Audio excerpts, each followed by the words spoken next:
over the years of our development, we've had, we have to put a new team together. We had to put a new technology in place. We had to, do everything by desks and chairs and computers, and so it's this culture of everybody coming together, wanting to do something great, not having the tools yet to do it and to express themselves. So it was, it was kind of a long road. It took longer than I think anyone really thought to put all that together.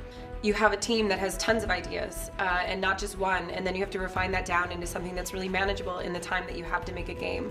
So that's a little bit daunting, when you have all the choices in the world, how do you choose, well, this is the one thing that we're going to do? The Respawn culture really is about no nonsense. We're really hard on ourselves. One of the hard parts, I think, at least on Titanfall, was trying to figure out how to work as a team for a multiplayer.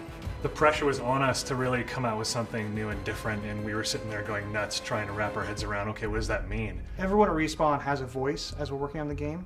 It's not just, say, the game director and lead designer say, this is what we're making, everyone just, get on the treadmill and make it.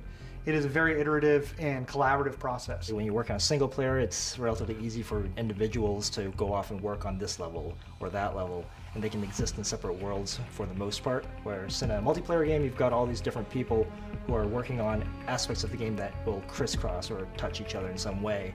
So if someone changes something here, it will affect someone else over here, and that can create a lot of tension. We have sometimes very heated arguments, and there's never any hurt feelings, there's never any repercussions for getting, passionate about anything. It is, we all know that we can together make something great. That extends out to when we do tests with outside people. Sometimes that's really hard to do because it's your baby, you've been working on it for a couple of years, and some dude off the street comes in and tears it apart before it's not even done. But that's extremely crucial feedback, and we take all of it no matter where it comes from. I think we have the ability and the culture that supports the focus of perfection. So you're trying to perfect the right things, and you don't go after the things that really don't support the gameplay. It has to feel right, it has to flow right, and if it doesn't, we keep working on it. And there's things that, if they don't get to that level, I would rather have less finely polished features than more, and have the game be a little rougher. I think there did come a time where we were, kind of coalesced everything into, okay, this is good, this is fun, and we saw the, kind of the seeds of what would become Titanfall.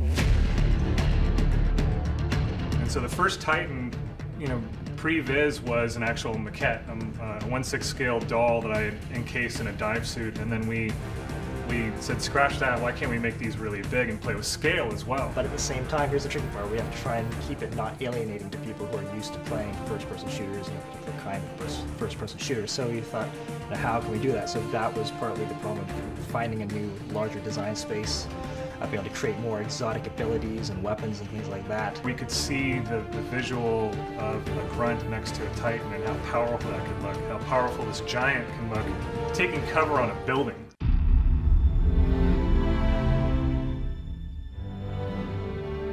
We pour so much of ourselves into this that, you want to put it out there, and there's always that nervousness of, I hope people like it, what are they going to think? Before we went to E3, we'd been designing this game and building this game in a vacuum, and we're our own worst critics, so we were really on it. We went in hoping for the best. I think we were all very tense, and then that moment when the trailer started to roll and everybody was watching back here at the studio and at the convention center was awesome. I was watching Gamescom and PAX live feed with a camera, a webcam, and I was on the edge of my seat. That's what we love. It's, putting the game together, working on it is great, but it's putting it out there in the wild and having people experience it and seeing what they enjoy about it, and that's, really what drives us. It's sort of amazing to watch people play that game, because we don't get that moment as devs anymore. We've been with this project for, some of us years now, and you never get to play that game for the first time like you remember. It was amazing to hear the response from it. It just blew us all away. It just makes us work even harder. And to have everyone embrace it and say, we understand, it's familiar, yet it kind of pushes the boundaries,